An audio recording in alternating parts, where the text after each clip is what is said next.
오보이 장군님에 대한 한없는 그리움을 안고 각계층 근로자들과 인민군 군인들이 장산혁명 사족지를 끊임없이 찾고 있습니다.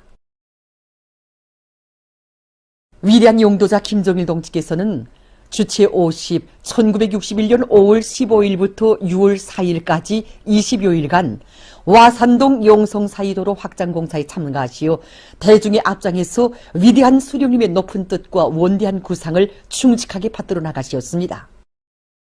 위대한 장군님께서 김일성 종합대학에서 혁명활동을 벌이시던 시기에 보여주신 오보이 수령님에 대한 끝없는 충실성과 숭고한 조국의 귀감은 오늘도 우리 새 세대들을 나라와 인민을 진정으로 사랑하고 조국의 부강본영에 참답게 이바지하는 참된 애국자가 되도록 이끌어주고 있습니다. 와산동 용성사의 도로 확장공사는 오보이 수령님께서 당제 4차 대회를 맞으면서 몸소 발기하신 공사였습니다. 그런데 이 공사가 잘 친척되지 않았습니다. 위대한 장군님께서는 김일성 종합대학을 비롯한 대학생들에게 맡겨주실 것과 자신께서도 공사에 참가하실 의향을 오보이 수령님께 정중히 말씀 올렸습니다.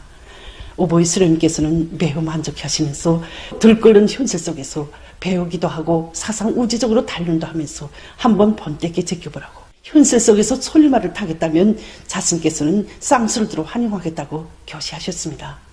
이렇게 돼서 와산동 용성사의 도로 확장공사에 참가하신 위대한 장군님께서는 나도 수령님의 교실을 간철하는 혁명 전사의 한 사람입니다 라고 하시면서 1961년 5월 15일에 수수한 해세원방직 작업복 차림을 하시고 남먼저 공사장에 나오시어 촛삽을 뜨셨습니다.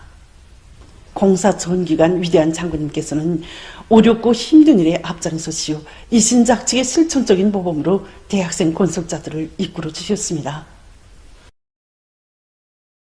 위대한 장군님께서는 와산동 용성사이 도로 확장공사의 나날 자신도 근로하는 인민의 아들이라고 하시며 숭고한 조국의 산모범을 보여주셨습니다. 그때 공사장의 옛 집터들에서 속탄이 돌아나왔는데 공사장 주변에 살고 있던 한 할머니가 속탄을 포기하려고 공사장에 찾아왔습니다. 위대한 장군님께서는 할머니에게로 다가가시어 집에 속탄이 떨어졌는가 하고 다정히 물으셨습니다. 할머니는 귀한 탄이 땅에 그냥 묻힌 곳이 아까워서 그런다고 말씀드렸습니다. 위대한 장군님께서는 할머니의 말씀이 옳다고 하시면서 이 속탄 바켓지에 속탄을 포담아 주시고 집 가까이까지 날라다 주셨습니다. 그때 공사장에 여기저기에 파벽돌과 파철들이 널려 있었는데 위대한 장군님께서는 대학생들에게 한 장의 파벽돌, 한 그램의 파철은 보잘것없지만 파벽돌과 파철을 다 모으면 나라에 큰 보탬을 줄 것이라고 하시면서 결국 파벽돌과 파철의 무게는 애국심의 무게라고 교시하셨습니다.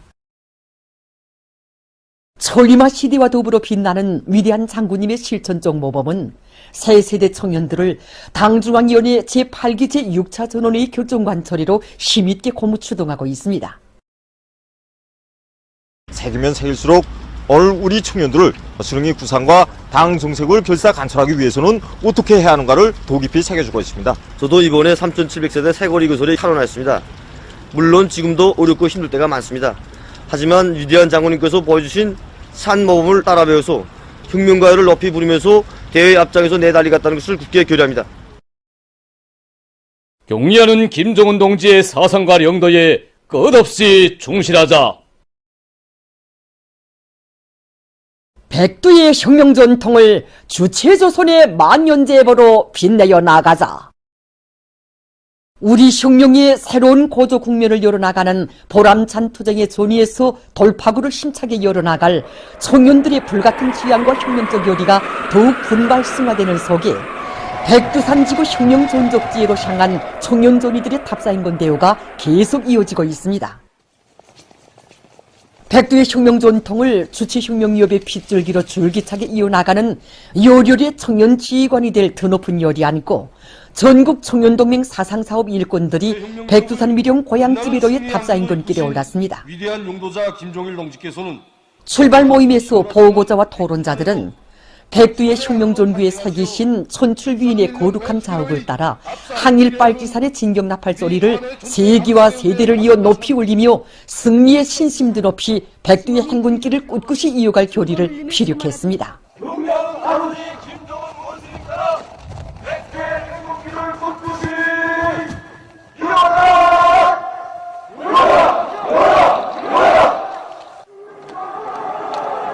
모임이 끝난 다음 답사인군 대원들은 대회 앞에 붉은 길을 휘날리며 발걸음도 드높이 삼지연시를 출발했습니다. 우리 답사인군대회는 총민동맹 사상사업 일꾼 500여 명이 참가하고 있습니다. 이번 답사인군견에 우리 총민동맹 사상사업 일꾼들은 항일 발전들이 진격의 낯벌수를 높이 올리며 당정의 사상과 뜻으로 청년 대중의 심정을 세척에 끌어주는 사랑전의 기수, 믿음직한 욕군으로 철저히 진대해 나갈 것입니다. 오늘도 항일의 청성이 그대로 들려오는 듯 싶은 백두전구마다에 숨배어 있는 항일혁명 선열들의 백절불굴의 혁명정신을 심장에 비새기며 총봉수경지에 도착한 답사인군 대원들은 위대한 수령 김일성 동지의 동상에 꽃다발들을 진정하고 삼가 인사를 드렸습니다.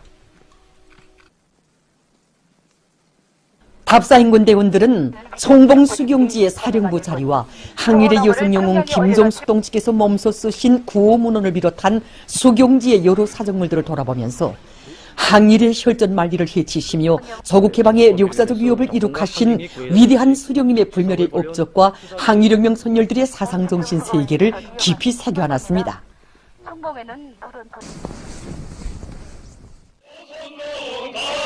흉룡의 성지 백두산 위령에 도착한 답사인군 대원들은 한평생 조국과 인민을 위해 자신의 모든 것을 다 바치신 위대한 인민의 오보이에 대한 한없는 그리움으로 밤을 지샜습니다.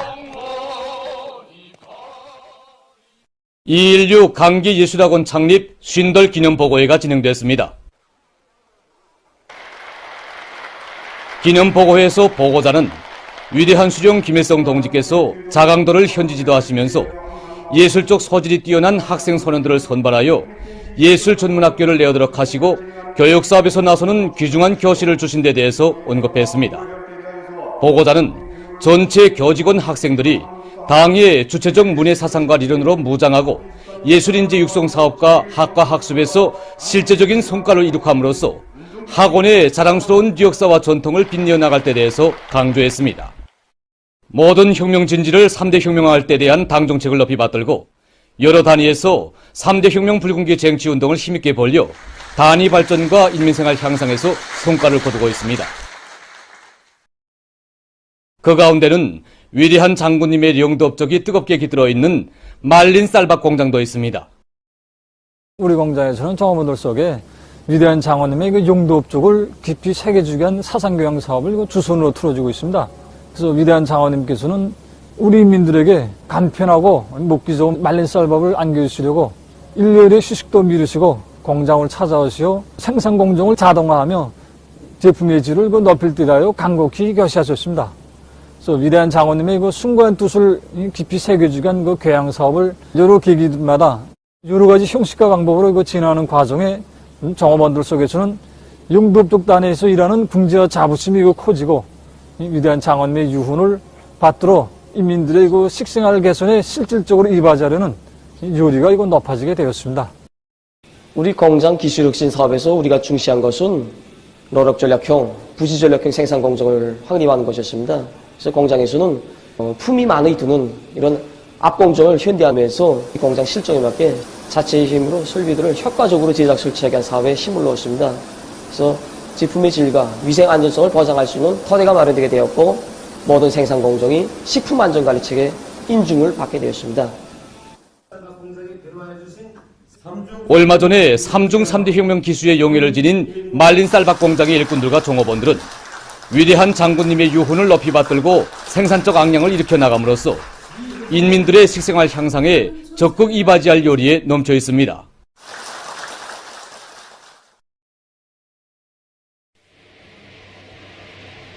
사상, 기술, 문화의 3대 혁명 수행에서 성과를 거두고 있는 단위들 가운데는 명흥 제약공장도 있습니다. 우리 공장에서는 이 의약품 생산 과정이 인민에 대한 헌신적인 복무 정신을 생산자 대응석에 심어주기 위한 사상 사업으로 전환시키는 데 머를 받고 있습니다.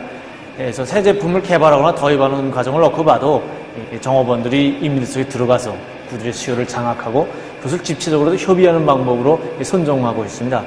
그리고 생산 과정에서도 우리 품질을 보증하는 것을 첫째 가는 과업으로 여기고 전반적인 생산 공정에 대한 국가적인 GMP 인증을 받은 데 맞게 품질 관리 요구를 철저히 지켜나가도록 하고 있습니다.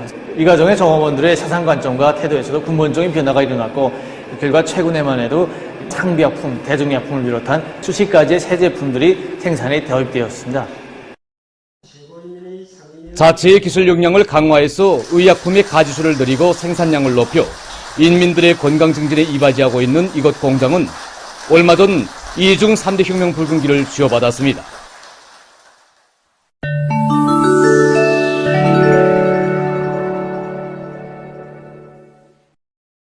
17일 현재까지 누적된 세계적인 악성 비루스 감염자는 6억 7,836만여 명, 사망자는 678만 8,400여 명이라고 합니다. 올해 겨울철 방역 상황에서 악성 전염병의 전파와 함께 덜림감기를 비롯한 비루스성 호흡기 질병의 급속한 확산이 심각한 문제로 제기되고 있습니다. 덜림감기는 덜림감기 비루스에 의해 일어나는 급성 호흡기성 전염병입니다. 겨울철에 많은 사람들을 감염시키는 덜림감기 비루스는 전염력이 아주 강하며 보통 감기와는 근본적으로 차이납니다. 덜림감기의 주요 증상은 덜발적인 고열과 기침, 머리 아픔, 콧물 흘리기이며 심한 경우에는 호흡곤란 증상이 나타날 수도 있습니다. 초기에 어한, 발열이 나타나 체온이 30도 내지 40도씨에 달하거나 동시에 목구멍 건조감과 목구멍 아픔을 느낄 수 있다고 합니다. 이때 정확한 치료를 받지 않으면 폐염이 합병돼서 심한 호흡 부전을 일으켜 생명이 위태롭게 될 수 있다고 합니다. 또한 덜림감기 계절에는 신형 코로나 비루스 감염자 수가 다른 계절에 비해 볼 때 2.5배로 증가한다고 합니다. 전문가들은 지금 세계 각지에서 신형 코로나 비루스 감염증과 덜림감기의 동시 유행이 일고 있다고 하면서 마스크 착용과 손소독, 방한 공기 가리를 비롯한 방역 대책들을 더욱 철저히 세울 것을 호소했습니다. 세계보건기구가 15일 원숭이 천연두 비루스 감염증에 대처한 국제적인 공중보건 비상사태를 유지하기로 결정했습니다. 기구는 일부 나라와 지역에서 감염자들이 계속 발생하고 있으며 겨울이 지나면 감염이 확대될 위험성이 더욱 커질 수 있다고 경고했습니다. 현재 유럽과 아메리카 지역이 세계적인 원숭이 천연두 비루스 감염자 수의 95%를 차지하고 있습니다. 최근 이탈리아의 에트나 산에 폭설이 내려 피해가 났습니다. 며칠 동안 내린 많은 눈으로 해서 도로들이 차단되고 교통이 마비됐다고 합니다.